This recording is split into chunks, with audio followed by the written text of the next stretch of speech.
Peter, welcome to the show. It's good to see you, my man. Brother Spicer, man, we've gone through a lot together back in the day in the White House, Well, previously, I remember, when we talk about the 2016 campaign yeah, and I describe what was going on there, it was like, I don't know, what were there, 20 people in that war room? You had a standing desk set up with yeah, boxes. This was the quintessential startup campaign. I always get a kick out of all the people who, came in October, November, and suddenly it's like, dude, I remember when. yeah. That was an interesting experience. The day after the election, Reince and Katie come walking in from the RNC and take over the whole place, and but that's not going to happen again. What we need to do is win this election, and once we win this election, not Trump's first rodeo. Basically, I'm here to talk about the book, so I'll put it out on the table. The new Maga Deal, newmagadeal.com. But it's 100 actions in 100 days that we want to hit. And we've had 4 years of this Harris Biden thing, and everything they touch turns to like stone. It's like terrible economy, border security, foreign policy, crime in the cities, weaponization of our justice system, and this woke world they live in, men and women's sports. Instead of combat readiness at the Pentagon, they're doing DEI. I mean, Trump's America, we were safe, prosperous, and secure. In this America, it's sketchy, let us say.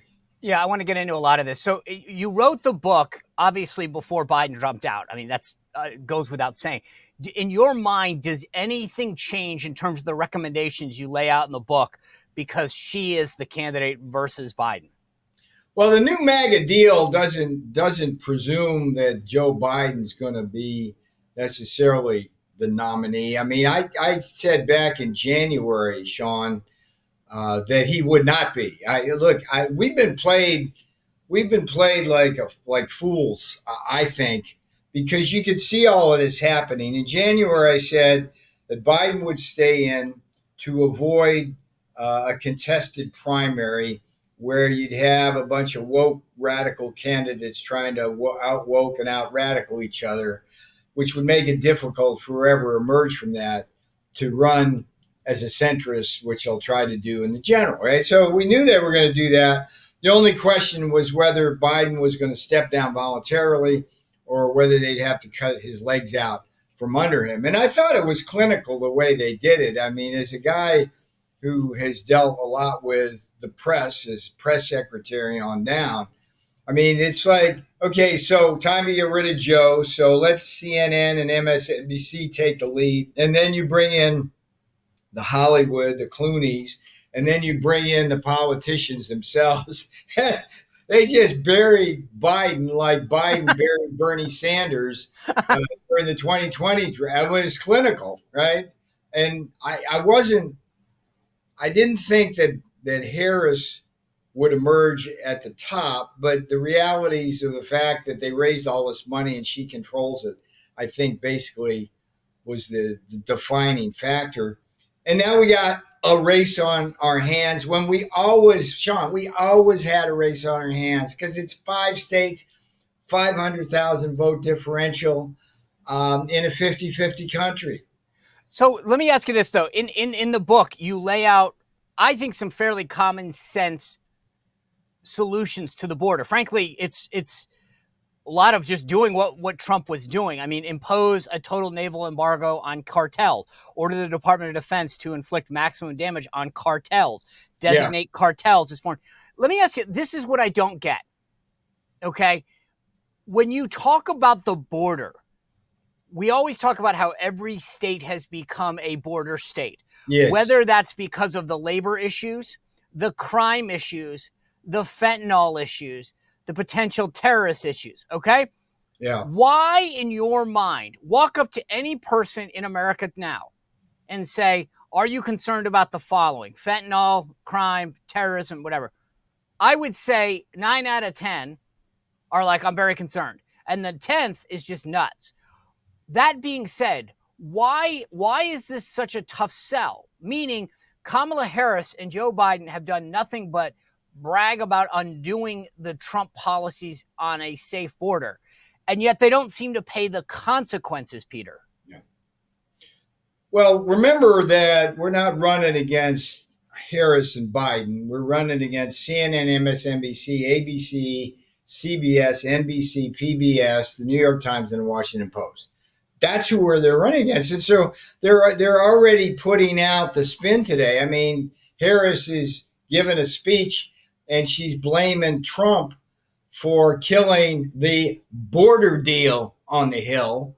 That was nothing about securing the border. It was just a big amnesty bill. But the way they spin it, it's like Trump was opposed to securing the border. I mean, this is the noise that we have to deal with. The one thing that Harris should have hanging around her neck like 3 anchors for an aircraft carrier all the way to November is this, Sean. She was given one thing to do in 4 years. This is kind of interesting. Pence was given a bunch of stuff to do. Harris was given one thing to do in 4 years back in 2021. Go down and fix the border, Kamala. She goes down there, sticks her nose up in the air, smells that stench coming across the Rio Grande and says, it's not my job. Turns tail, gets in Air Force Two, heads back to the West Wing, and 8 million, 10 million, we don't even know how many million people follow her in, all illegal. There's murderers, rapists, you got drug cartels, you got sex traffickers, you got Islamic terrorists, Chinese spies, and millions. But that's okay. That's my point. Why, with all the bad that's happening, why are we? I agree with you 100% on the MSNBC and the CNNs and the New York Times. Right? They cover it up. But why can't we? This to me should be such an easy sell. This is the America they want. This is the security that Trump provided. I believe that the polls show now that border security and inflation are running neck and neck as the two most salient issues. So the underlying thesis here is that Americans don't care as much about it. We got double-digit leads on this. I mean, look, it's our job, and the only way we can do it is through the conservative and independent media to continually remind people that Harris was given that job. She didn't do it. We've got crises, and for me, every American should understand that in Roxbury, Massachusetts, right? Roxbury right in Boston, right? Young black children were put out of their rec center to house illegal aliens. At the same time that you've got illegal aliens living in hotels with American veterans homeless, sleeping on the sidewalks in front of the hotels. I mean, this is what campaigns are about. And look, my preaching in a secular way with the new Maga Deal book, Sean, is that we beat them on policy. We know what they're going to do. You're just sophisticated as they get on this. It's orange man bad, abortion. Throw in a little diversity and gender politics. That's their campaign.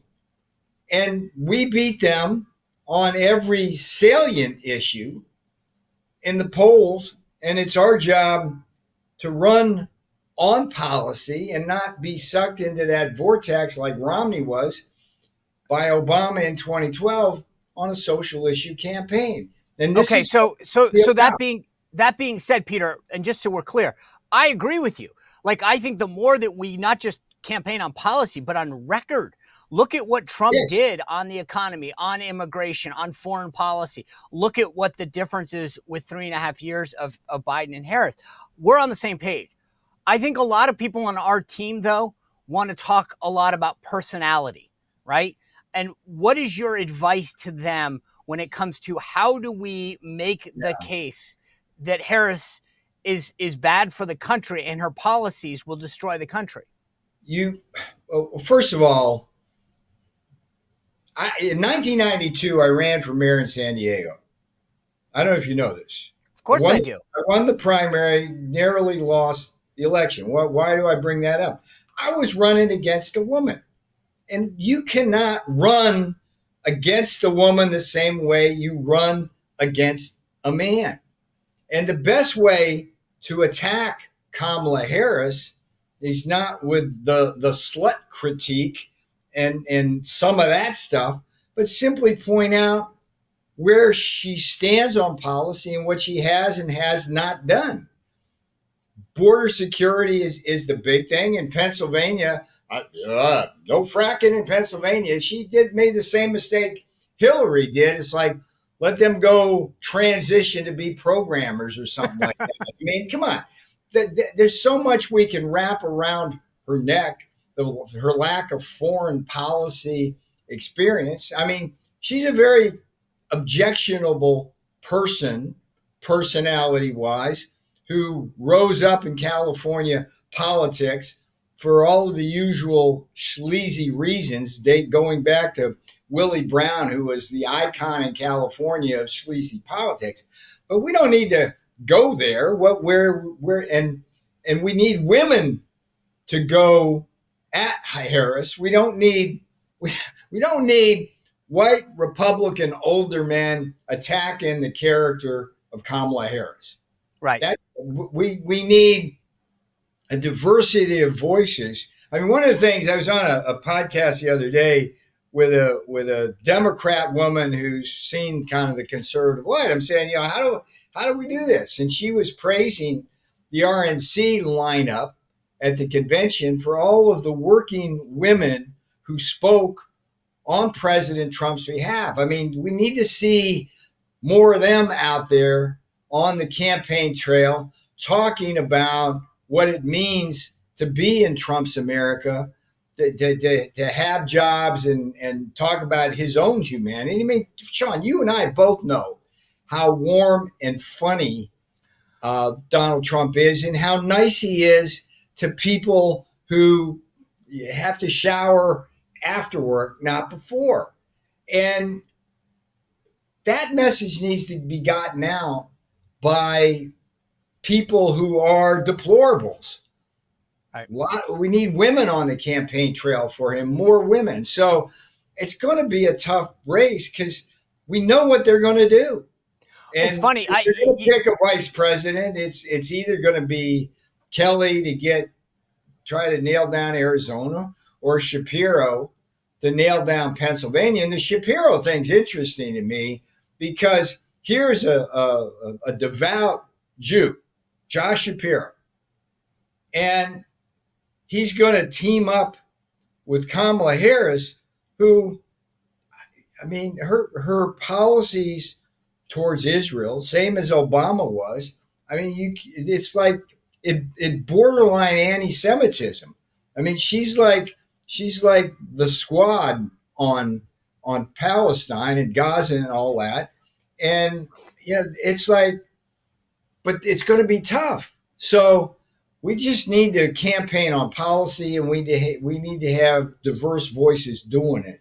It can't just be white guys in the Senate kind of standing up for Donald Trump. It's got to be all of the people who he's really helped. Well, if you enjoyed this content, make sure to like this video, subscribe, and click the notification bell to get more.